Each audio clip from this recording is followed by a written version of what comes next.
नमस्कार दर्शक मित्रों, मैं आचार्य दुर्गा प्रसाद शास्त्री आप सभी का स्वागत करता हूं आपके यूट्यूब चैनल में, जहां पर हम विविध प्रकार के वीडियो बनाते हैं और राशिफल के भी वीडियो रहते ही हैं। आपके और आपके प्रश्नों के उत्तर और साथ में आपके कोई भी समस्या है उसका समाधान हम देने का प्रयत्न करते हैं। चैनल में पहली बार जुड़ रहे हैं तो आप सब्सक्राइब कर दीजिए।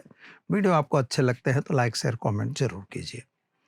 आज हम आपको एक स्पेशल कार्यक्रम बना रहे हैं जो वसंत पंचमी कहा जाता है, जिसे हम ज्ञान पंचमी के नाम से भी जान सकते हैं और साथ में हम इसे सरस्वती प्रादुर्भाव का दिन भी कहते हैं। इसे मदनोत्सव दिवस भी कहा जाता है और साथ में इसे आज वसंत का पर्व का प्रारंभ भी कहा जाता है। हमारे यहाँ 6 प्रकार के ऋतुओं की बात होती है। जैसे हमने जाना है कि सर्दी, गर्मी और ठंडी, बरसात, ये तो 3 होती हैं। 3 ऋतुओं के बीच-बीच में एक ऋतु है, हेमंत आएगा, शिशिर आएगा, फिर बसंत आता है। ये अभी वसंत ऋतु का प्रारंभ हुआ है। तो वसंत ऋतु का प्रारंभ जो है वही मदनोत्सव के नाम से भी जाना जाता है। पहले माँ भगवती सरस्वती को हम वंदन करेंगे, इसके बाद जानेंगे कि किस तरह से यह पर्व मनाया जाता है। शुक्लां ब्रह्म विचार सार परमाद्यां जगत व्यापिनीं वीणा पुस्तक धारणिम अभयदां जांडांधकारापहां वंदे स्फाटिक मालिकां विदतिं पद्मासने संस्थितां वंदे तां परमेश्वरीं भगवतीं बुद्धिं प्रदां शारदां। माँ भगवती हमें बुद्धि प्रदान करो, ऐसी हमने प्रार्थना की है। जांडांधकारापहां, हमारे अंदर अज्ञान रूपी अंधकार को दूर करने का काम माँ जगदम्बिका यानी कि माँ सरस्वती करती है।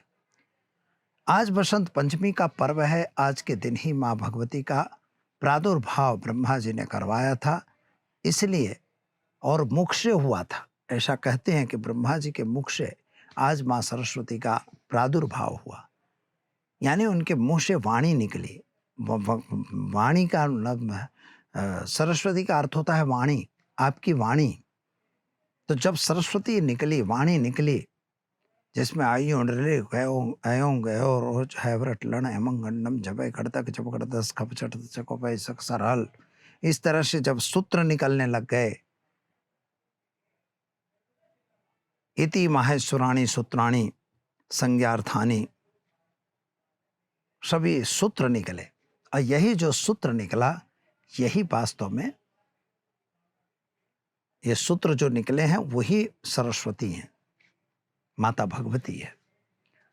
आज वसंत पंचमी के दिन विद्यार्थी को अगर अभ्यास करवाना है तो आज से प्रारंभ करना चाहिए।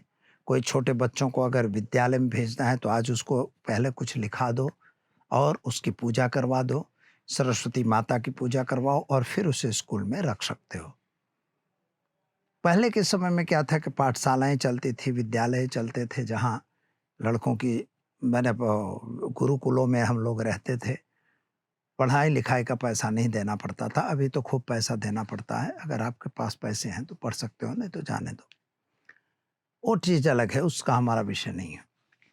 लेकिन मित्रों, आज जो है माँ सरस्वती का पूजन करना चाहिए और इसे मदनोत्सव के रूप में भी जाना जाता है।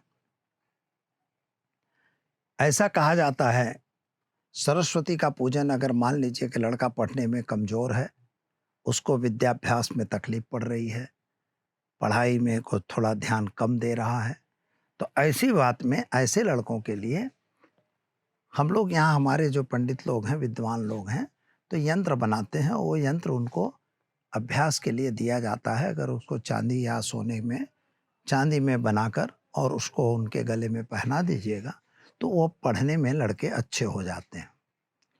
किसी को कंपटीशन टेस्ट वगैरह करनी है तो यह प्रयोग है, एक अच्छा मैं प्रयोग बता रहा हूँ, तो वह भी आप कर सकते हैं। प्रयोग कोई कठिन नहीं है, बहुत सरल है, बिल्कुल करते रहना चाहिए। और एक बात और है कि आपको किसी भी प्रकार का मतलब ज़रूरत है, किसी भी प्रकार का काम कर रहे हैं, तो ये सरस्वती माता का पूजन आपको करना ही चाहिए। जैसे कोई ऐसा कहता है, भाई मैं ड्राइवरी कर रहा हूँ, तो ड्राइवरी कर रहे हो तो दैट वाज़ ऑल्सो आपका एक हुनर है आपके पास, तो आप भी माता की याद करोगे तो उस हुनर में प्रगति आएगी। कोई कारपेंटर है तो वह भी कुछ कर रहा है, उसमें भी अगर इसका जप करेगा तो उसको फायदा होगा। विद्यार्थी ही अकेले नहीं है, जो लोग पढ़ रहे हो सब कोई विद्यार्थी हो। हम जितने काम कर रहे हैं सब लोग विद्यार्थी हैं। तो हमको सीखना चाहिए। तो सीखने की देवी है सरस्वती। इसके लिए एक छोटा सा मैं प्रयोग आपको बता रहा हूं। जैसे चांदी की कटोरी लेनी है और उसमें आपको दूध डालना है, शक्कर डालनी है, मिश्री जिसको बोलते हैं, और साथ में आपको थोड़ी केसर डालनी है। और इसके बाद अपने मंत्र को, मतलब इसी मंत्र को, ओम गंगणपतये नमः की एक माला करनी है। ओम ह्रीम सरस्वती माताय नमः ये कर सकते हो एक माला। ओम ह्रीम ऐं क्लीं सौम सरस्वत्यै नमः यह मंत्र कर सकते हैं। ओम ह्रीम बद बद वाग्वादिनी स्वाहा यह भी कर सकती है। इस सरस्वती के अलग अलग मंत्र हैं, कोई भी एक मंत्र आप कर सकते हो। सबसे सरल है ओम ह्रीम सरस्वती माताय नमः। सरस्वती माता का बीज मंत्र ऐं है। ओम ऐं ह्रीम क्लीं सौम सरस्वत्यै नमः। तो ओम ऐं सरस्वती देव्यै नमः यह मंत्र भी आप कर सकते हैं, क्योंकि ऐं बीज जो है मां सरस्वती का है। तो इसी मंत्र का अभ्यास शुरू करिए और उस पे एक माला करके और उसी दूध को पीना है। जब घर में 3 बच्चे हैं तो 3 कटोरी रखिए और अपना अलग अलग पढ़ करके और अपने पिला दीजिए। नज़दीक के भविष्य में भी आपकी मेधावी शक्ति बढ़ जाएगी। और जो हम लोग यहाँ यंत्र बनाते हैं वो वाग्वादिनी यंत्र होता है, जिसमें सरस्वती भी आती है, याददाश्त भी आती है, विद्या भी आती है, और साथ में आपके परीक्षा वगैरह में उत्तीर्ण होने के भी यंत्र होते हैं। ये 3 यंत्रों से उस यंत्र को बनाया जाता है। उसमें पाठ किए जाते हैं। पाठ होता है ओम ह्रीम ऐं क्लीं सौम सरस्वत्यै नमः। इस मंत्र का जप होता है और साथ में ह्रीम ह्रीम ह्रीम हृदय कबूजे ससुरुच कमले कल्प वृक्ष शोभे भव्य भव्यानुकूले कुमति वरदहे विश्वबंधाग्र पद्मे पद्मे पद्मोपविष्टे प्रजनम सांवाद यंत्रे प्रीत लुष्ट ज्ञानम कूटे हर निजदैते देवी संसार सारे। यह जो मंत्र है, यह इसके 8 मंत्र हैं, 8 श्लोक हैं। इसे अष्टक कहा जाता है। तो ये अष्टक का पाठ करवा के हम लोग वो यंत्र बनाते हैं। जिस किसी को भी ज़रूरत है आप हमारा संपर्क कर सकते हो। हमारा फ़ोन नंबर नीचे दिया हुआ है।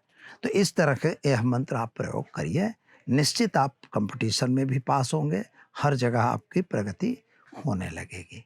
तो दर्शक मित्रों, अगर आपको कोई ज़रूरत है आप हमें संपर्क अवश्य करिए। हमारा फ़ोन नंबर नीचे दिया हुआ है। चैनल में पहली बार जुड़ रहे हैं तो ज़रा सब्सक्राइब करिए। वीडियो अच्छे लगे तो लाइक शेयर कमेंट जरूर कीजिए। दीजिए मुझे इजाज़त। नमस्कार।